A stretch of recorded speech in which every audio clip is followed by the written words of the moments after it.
Good morning, students. Today we will start your chapter's first poem, your book's first poem, The Road Not Taken. So, let's start the poem.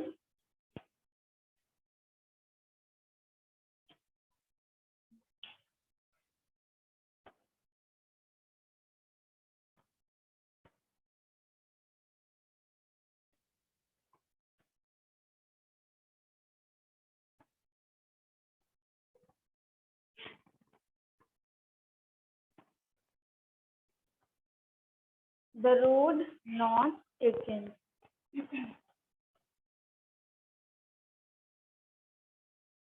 So, two roads diverged in a yellow wood.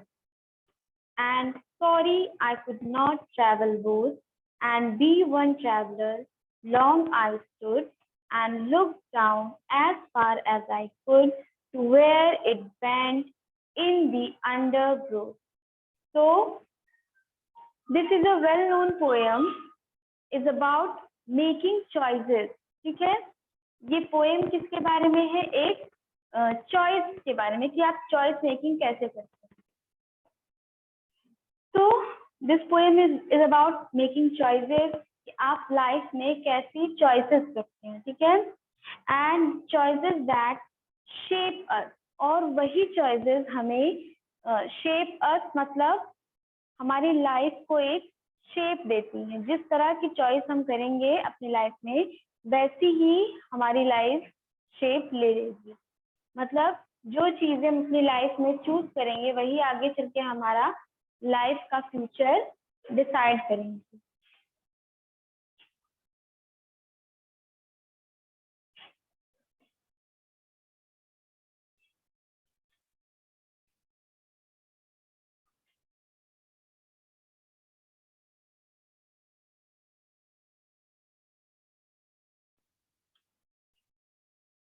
तो Robert Frost is the poet of this poem, is an American poet who writes simply but insightfully about common ordinary experiences.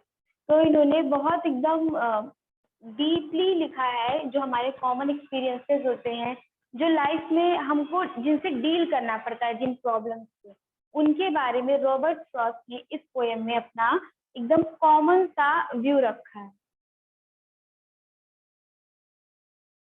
So two roads diverged in a yellow wood, and sorry I could not travel both.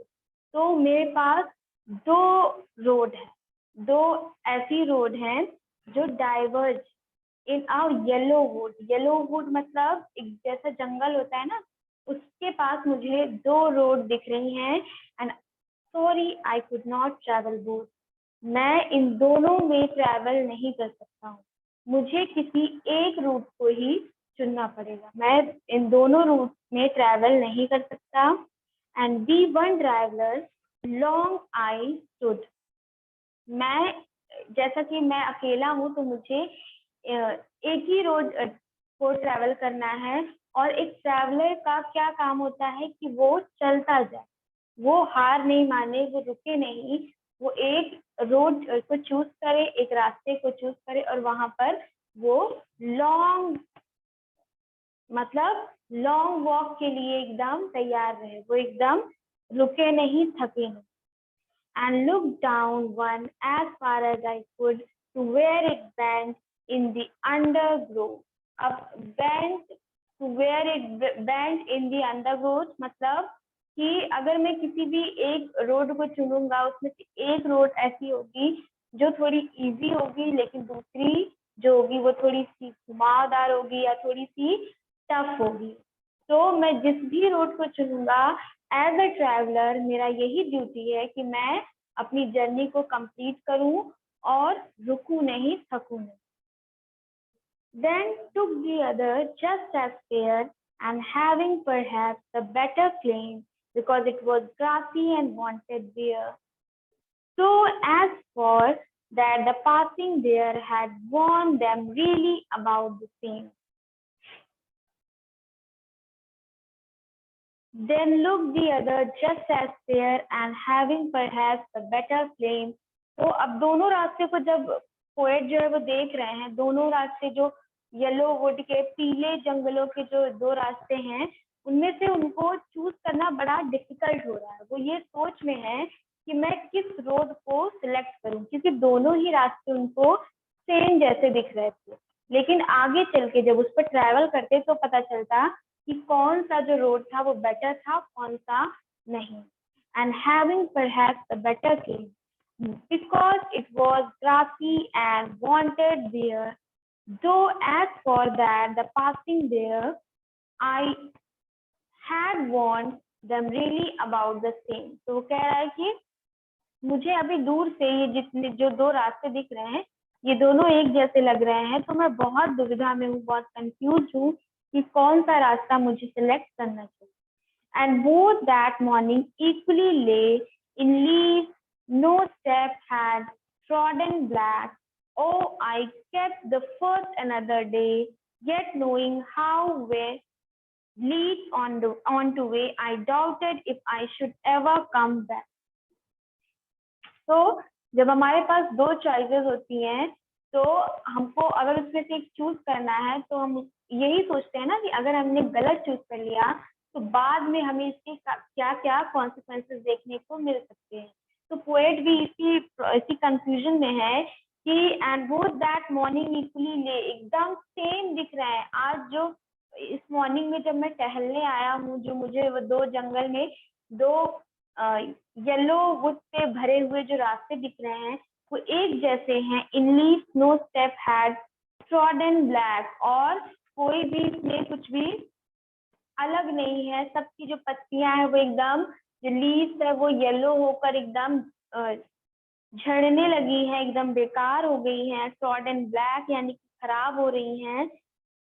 O I kept the first for another day, वो कह रहा है कि चलो ठीक है, अगर मैं एक रास्ता अभी चुन लेता हूँ तो जो फर्स्ट वाला है वो किसी और दिन देख लूंगा। Yet knowing how way leads on to way, I doubted if I should ever come back. और लाइफ भी ऐसी ही है कि अगर हम ये सोच लें कि अभी ये जो इजी लग रहा है इसको कर लेते हैं, बाद में जो दूसरा वाला रास्ता है उसको चूज कर लेंगे, फिर वहां आ जाएंगे। लेकिन हमें ये बिल्कुल भी पता नहीं होता है कि आगे लाइफ में, फ्यूचर में हम उस रास्ते पर वापस लौटेंगे कि नहीं, या ये जो रास्ता हम चूज कर रहे हैं कितनी दूर हमें लेकर जाएगा या कितना टफ होगा हमारे लिए, हमें ये सब कुछ भी पता नहीं होता है। तो पोएट बहुत ही ज्यादा कंफ्यूज है। Yet knowing how way leads on to way, I doubted, उनको डाउट है if I should ever come back, कि मैं दोबारा यहाँ पर आ पाऊंगा या नहीं। उनको लगा कि एक बार मैं अगर ये रास्ता चूज कर लेता हूँ, दूसरा वाला तो दोबारा भी देख सकूंगा। लेकिन फिर उनको ये डाउट हो रहा है कि ऐसा हो सकता है कि ये पॉसिबल ही ना हो कि यहाँ पर दोबारा लौट कर आया जाए। I shall be telling this with a sigh. मैं ये सब बता रहा हूँ, मतलब जब ये इस बारे में ये सोच रहे हैं, बात कर रहे हैं, तो ये एक आह इन्होंने ली है, मतलब कि एक sigh यानी कि एक थकी हुई एक सांस ली है। Somewhere ages and ages hence two roads diverged in a wood, and I took the one less traveled by, and that has made all the difference. और अब मैं इस चीज को सोच कर एक बहुत ही गहरी सांस ले रहा हूँ कि कभी मैंने अगर एक रास्ता चूज कर लिया जो कि बहुत लंबा, बहुत थका देने वाला था, तो बाद में मैं यही सोचता रहूंगा कि इसी रास्ते को चूज करने की वजह से पूरी लाइफ जो है वो एक डिफरेंट लाइफ हो सकती थी, या अब ये डिफरेंट हो गई है। तो इसमें देखिए diverged, the meaning of diverge is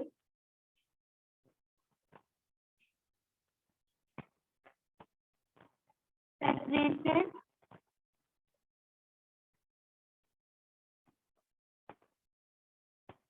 and took a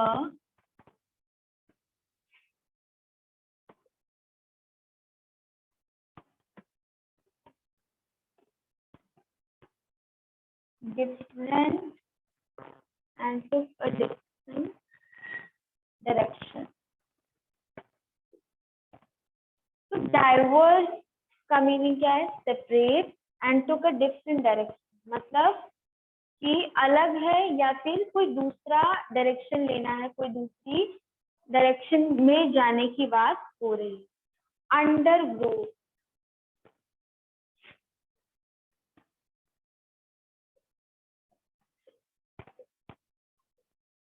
the meaning of undergrowth is dense growth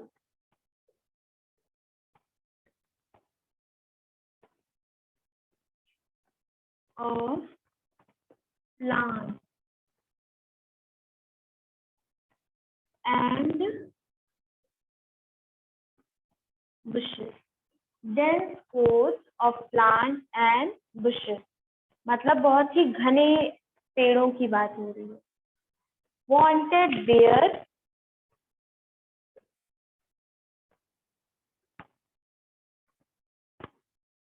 here the meaning of wanted where is had not been used.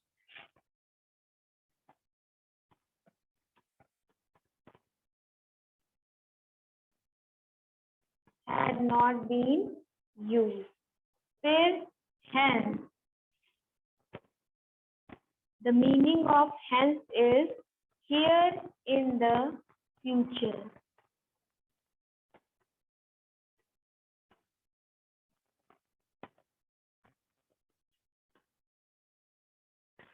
So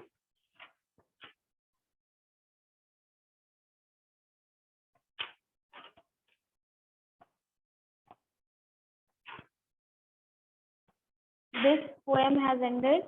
अब नेक्स्ट चैप्टर देखते हैं.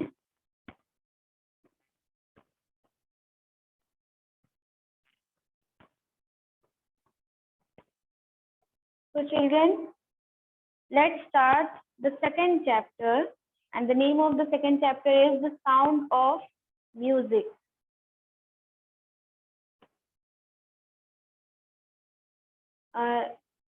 Part 1 start करते हैं.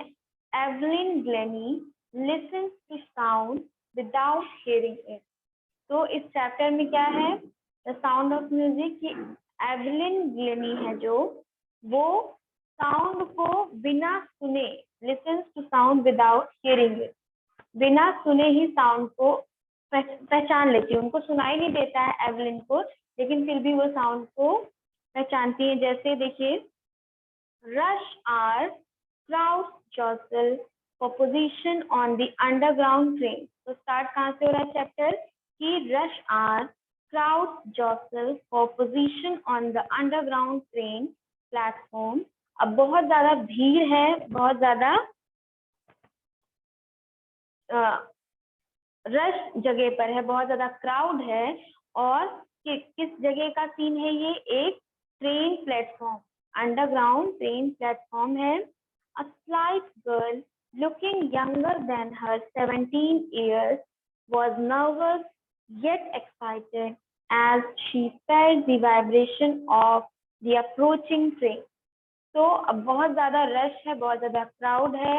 एक underground train का platform है जिस जगह की बात हो रही है. वहां पर एक गर्ल है, एक लड़की है जो कि अपनी एज से कम दिखाई दे रही है और बहुत ज्यादा नर्वस है और एक्साइटेड भी है. नर्वस भी है और एक्साइटेड भी है. As she felt the vibrations of the approaching train, क्योंकि वो जो ट्रेन आने वाली है उसकी वाइब्रेशन उसको सुनाई दे रही है. It was her first day at the prestigious royal academy of music in London and daunting enough for any teenager fresh from a Scottish farm. तो ये फर्स्ट डे है. कहाँ पे उसका? Prestigious royal academy of music, उसका first day है. बहुत महान जो रॉयल अकेडमी ऑफ म्यूजिक है वहां वो जा रही है, जो कि कहाँ पर है? In London. And daunting enough, daunting मतलब डरावना. वो इतनी बड़ी जगह जा रही है जो कि उसको डरावना भी फील हो रहा है, daunting फील हो रहा है. enough for any teenager fresh from a Scottish farm. और ये किसी भी टीनेजर के लिए एक फ्राइटनिंग बात होगी, डरावनी बात होगी, जो कि बिल्कुल उस जगह से अलग हो, उस जगह पर नया हो बिल्कुल. But this aspiring music faced a bigger challenge than most. She was profoundly deaf. और किसी ऐसे इंसान जो कि डीप हो, जिसको सुनाई ना देता हो, उसके लिए ये सारा जो सिचुएशन है ये और ज्यादा डरावना हो जाता है. जो नॉर्मल लोग होते हैं वो तो उनके लिए तो फिर भी ये थोड़ा सा वो समझ लेंगे, हैंडल करेंगे, कर लेंगे इजीली, लेकिन इतनी बड़ी जगह पर जाना, वो भी ऐसा इंसान जो कि डीप है, उसके लिए और भी ज्यादा डरावना और टफ हो जाता है. Evelyn Glennie's loss of hearing had been gradual. Her mother remembers noticing something was wrong when the 8-year-old Evelyn was waiting to play the piano. तो जो एवलिन है, इनका जो डीप जब होने का डीप ये शुरू से नहीं थी, धीरे धीरे इनका सुनने का पावर जो था वो कम होता गया. तो एवलिन की जो मदर थी, उन्होंने पूरे इनका जर्नी नोटिस किया है कि कैसे इन्होंने अपनी जो सुनने की जो पावर थी वो धीरे धीरे खो दी. और जब एवलिन 8 ईयर की थी, तो एवलिन की जो मदर थी, उन्होंने नोटिस किया कि वो कैसे स्ट्रगल कर रही है पियानो सीखने के लिए. They called her name and she didn't move. वो उसका नाम बुलाते थे और वो मुड़कर नहीं देखती थी. तो जब उसके एवलिन की मदर और फादर उनका नाम बुलाते थे कि सुनो, तो वो मुड़कर देखती नहीं थी. क्यों नहीं देखती थी? क्योंकि उसको सुनाई नहीं देता. तो suddenly I realized she hadn't heard, says Isabel Glennie. तो इजेबेल ग्लैनी जो कि एवलिन की मदर है, उन्होंने कहा कि तभी मुझे अचानक लगा, ऐसा पता चला कि एवलिन जो है वो उसको सुनाई नहीं देती.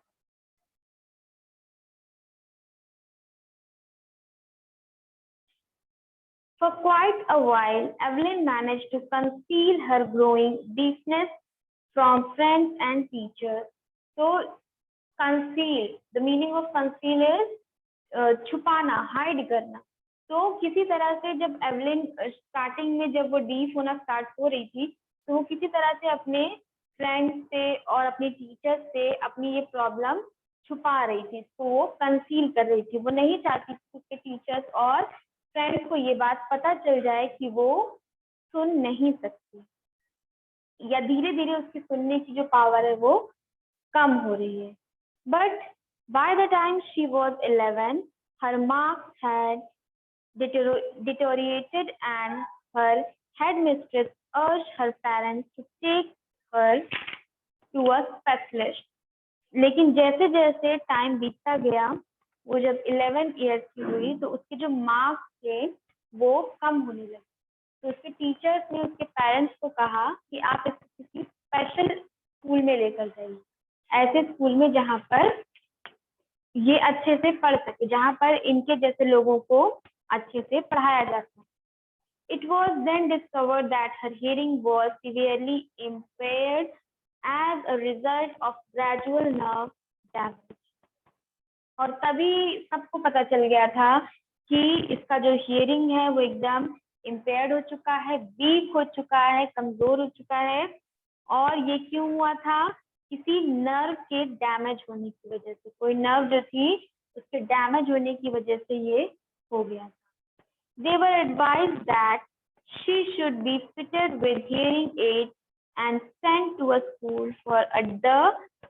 और फिर इसी वजह से इनको एडवाइस दी गई कि एवलिन को किसी डीफ के स्कूल में जाना चाहिए, मतलब जहाँ पर डीफ चिल्ड्रन पढ़ते हैं वहां पर ही उसको पढ़ना चाहिए. Everything suddenly looked black, says Evelyn. Evelyn ने कहा, जब मेरे बारे में ऐसी बातें होने लगी कि मुझे नॉर्मल स्कूल में नहीं रहने दिया जाएगा, मुझे जहाँ पर फिजिकली चैलेंज लोग हैं, जहाँ पर डीप लोगों की स्कूल है बच्चों की, वहां पर मुझे भेजा जाएगा. ये सारी बातें सुनकर, ये सारा सिचुएशन के टाइम पर सब कुछ मुझे एकदम अंधकार वाला लग रहा था, सब कुछ ब्लैक लग रहा था, कुछ भी समझ में नहीं आ रहा था। But Evelyn was not going to give up, लेकिन एवलिन जो थी वो हार नहीं मानने वाली थी।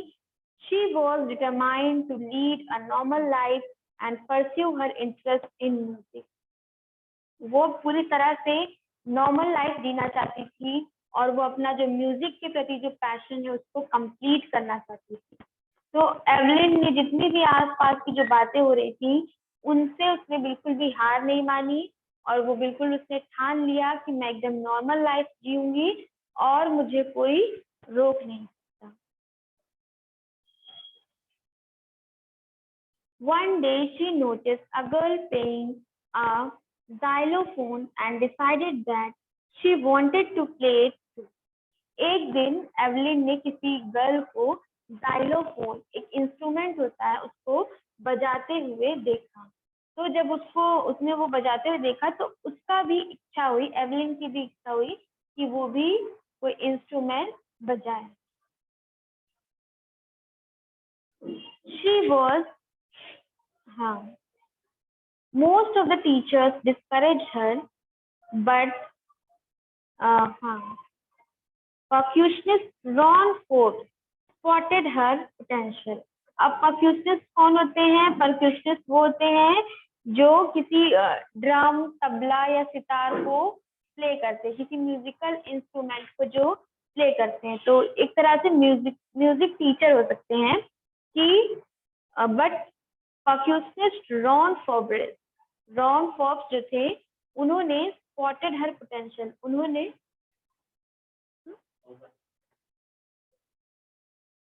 उन्होंने उसकी जो टैलेंट था एवलिन का उसको पहचाना और उन्होंने उसको और इनकरेज किया एवलिन को। जहाँ सारे टीचर्स उसके जो थे वो उसको डिस्करेज कर रहे थे कि तुम डीप हो, तुम्हें सुनाई कम देता है, तुम नहीं कर सकती म्यूजिक में कुछ, वहीं पर जो परक्यूशनिस्ट कौन थे? रॉन फॉक्स थे। उन्होंने उसको और इनकरेज किया, उनको लगा कि एवलिन के अंदर ये टैलेंट है, ये कर सकती है, उन्होंने उसको और ज्यादा बढ़ावा दिया। He began by tuning to large drums to different notes. उन्होंने ड्रम्स को, जो बड़े बड़े ड्रम्स होते हैं ना, इंस्ट्रूमेंट होते हैं, उनको जोर जोर से बजाना स्टार्ट किया और कई अलग अलग तरह के नोट्स बजाए, उसमें म्यूजिक बजाए।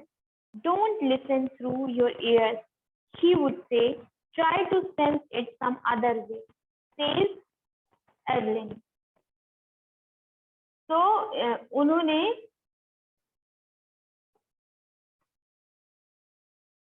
परक्यूशनिस्ट जॉन फॉक्स ने उसको बताया, एवलिन को बताया कि अपने कानों से सुनने की कोशिश मत करो, म्यूजिक को फील करो, किसी और तरीके से म्यूजिक को फील करो, उसको समझो और सुनने की कोशिश करो बिना कानों की हेल्प के, without the help of your ears. He would say try to sense it some other way, किसी और तरीके से सेंस करो, सुनो मत, एक सेंस काम नहीं कर रही है तो उसको सेंस करो किसी और तरीके से। Says Evelyn, suddenly I realized I could feel the higher drum from the waist up and the lower one from the waist down. तो एवलिन ने क्या कहा कि अचानक से मुझे ड्रम की आवाज जो थी वो, उसका जो रिदम था वो फील होने लगा, मुझे उसकी जो रिदम थी, जो ड्रम का साउंड था वो सेंस करने लगी मैं। द रेस्ट वॉज, हाँ, Forbes repeated the exercise and soon Evelyn discovered that she could sense certain notes in different parts of her body. तो उसको किसी नीचे के पार्ट से जो नीचे जो नोट थे ड्रम के वो सुनाई देते थे और किसी और बॉडी पार्ट से कुछ और ड्रम का साउंड वो फील सेंस करने लगी। तो तभी इसी तरह करते करते ये जो एक्सरसाइज थी ड्रम का साउंड जो था सेंस करने की, ये जो फोक्स थे, जो उसके टीचर थे परक्यूशनिस्ट, उन्होंने रोज इसको, इस एक्सरसाइज को करना स्टार्ट कर दिया और धीरे धीरे एवलिन ने डिस्कवर कर लिया कि उसके डिफरेंट बॉडी पार्ट्स जो हैं वो डिफरेंट साउंड्स को सेंस कर लेते हैं, पहचान लेते हैं। I had learned to open my mind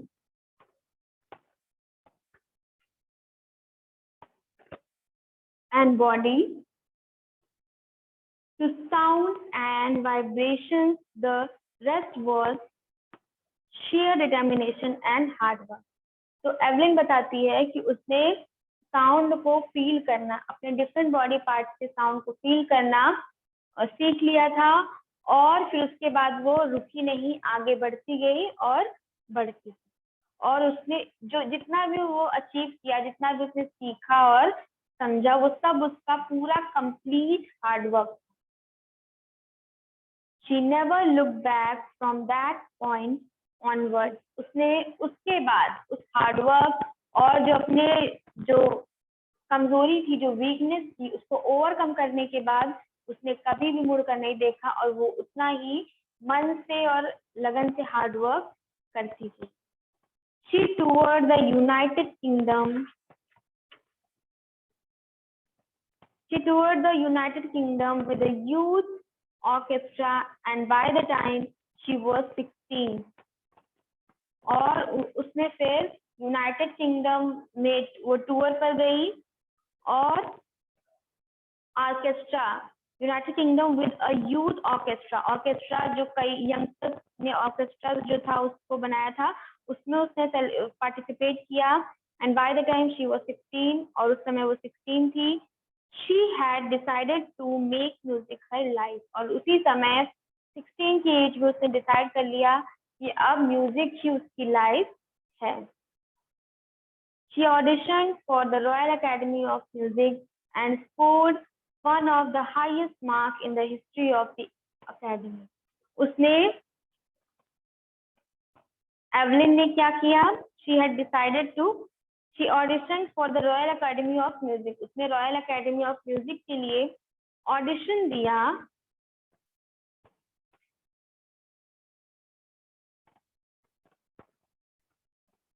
and scored one of the highest mark, और सबसे ज्यादा हाईएस्ट मार्क लिया उसने पूरी हिस्ट्री में। मतलब अभी तक किसी ने इतना मार्क नहीं पाए थे जितना एवलिन ने पाया पूरी एकेडमी की हिस्ट्री में।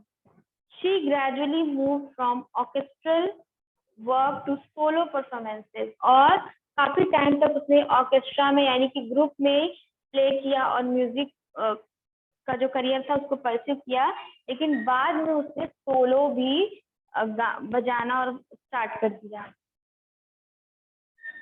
And at the end of her 3-year course, she had captured most of the top awards. और अपने उस 3 साल के कोर्स में एवलिन ने सारे जो अवार्ड थे, जितने भी अवार्ड थे, सारे अवार्ड अचीव कर लिए, हासिल कर लिए। And for all this, Evelyn won't accept any hint of heroic achievement. और इस सब को एवलिन ने कभी ये नहीं कहा कि ये बहुत बड़ा कोई महान काम मैंने कर दिया या मैं बहुत बड़ी कोई हीरो हूँ। इफ यू वर्क हार्ड, अगर आप हार्ड वर्क करेंगे, कठिन मेहनत करेंगे, and no where you are going, और आपको पता है कि आप किस डायरेक्शन में हार्ड वर्क कर रहे हैं, यू विल गेट देयर, तो आप पक्का उस जगह पर पहुंच जाएंगे। तो एवलिन क्या कहती है कि मैंने कुछ भी बहुत महान काम नहीं किया, मैं कोई हीरो नहीं हूँ। अगर आप भी, कोई भी इंसान अगर किसी एक सही डायरेक्शन में, जिस डायरेक्शन में उसको जाना है उसी डायरेक्शन में हार्ड वर्क करता रहेगा, तो कोई भी उसको अपने गोल को अचीव करने से नहीं रोक सकता। And she got right to the top, और इसी हार्डवर्क के ही दम पर वो टॉप पर चली गई। The world's most sought after multi-percussionist with a mastery of some 1,000 instruments and hectic international schedule. तो एवलिन जो थी वो टॉप पर चली गई थी, वो अपने करियर में एकदम अच्छा अचीव कर ली थी, और the world south after multi-percussionist, वो मल्टी-पर्क्यूशनिस्ट थी, यानी कि वो कई सारे इंस्ट्रूमेंट जो था वो प्ले कर सकती थी। with the mastery of some 1000 instruments, और जिसमें से कम 1000 इंस्ट्रूमेंट्स ऐसे थे जिसमें वो मास्टर थी, एंड हेक्टिक इंटरनेशनल शेड्यूल, और इंटरनेशनली भी वो परफॉर्म करने जाती थी और बहुत ही ज्यादा उसकी पॉपुलैरिटी बढ़ गई थी. It is intriguing to watch Evelyn function so effortlessly without hearing. और जो लोग उसका वो फंक्शन देखते थे जहां पर वो प्ले करती थी, वो इंट्रिग्यूइंग यानी कि फैसिनेटिंग, क्यूरियस, तो जितने भी लोग जाते थे उसको परफॉर्म देखने के लिए, परफॉर्म करते हुए देखने के लिए, वो एकदम फैसिनेट हो जाते थे कि कैसे कोई लड़की जिसको ठीक से सुनाई नहीं दे रहा है वो कैसे इतना अच्छा प्ले कर ले रही है. बिना सुने कोई कैसे, जो नॉर्मल सुनने वाले लोग होते हैं वो इतना अच्छा नहीं सीख कर पाते जितना एवलिन जो है वो कर लेती थी. In our 2-hour discussion, she never missed a word. Men with bushy beard give me trouble, she laughed. It is not just watching the lips, it's the whole face, especially the eyes. She speaks flawlessly with a Scottish lilt. तो जब उससे कोई भी Evelyn से जब बात करता था तो वो कोई भी एक वर्ड ऐसा नहीं होता था जिसका वो रिप्लाई ना करती. और एवलिन ये चीज सिर्फ लिप्स के मूवमेंट से नहीं कैच कर पाती थी, वो पूरा फेस का मूवमेंट देखकर जज कर लेती थी कि सामने वाला जो व्यक्ति है वो क्या कहना चाह रहा है. तो इस चैप्टर में हमने अभी तक क्या पढ़ा कि एक ऐसी लड़की जो कि डीप हो रही थी और लोग उसको डिमोटिवेट कर रहे थे, उसके टीचर्स, उसके फ्रेंड, लेकिन फिर भी उसने अपने सारी जो वीकनेस थी उसको ओवरकम किया और अपना जो करियर उसने चूज किया उसमें वो टॉप पर थी. और सारे लोग, दूसरों की इंस्पिरेशन बन गई वो कि अगर हम किसी भी एक डायरेक्शन में हार्ड वर्क करते हैं तो हमें उसमें आगे बढ़ने से कोई नहीं रोक सकता, कोई कितना भी ट्राई करे. तो इस चैप्टर को हम लोग आगे की क्लास में भी कंटिन्यू करेंगे. Thank you students. That is it for today. Bye bye.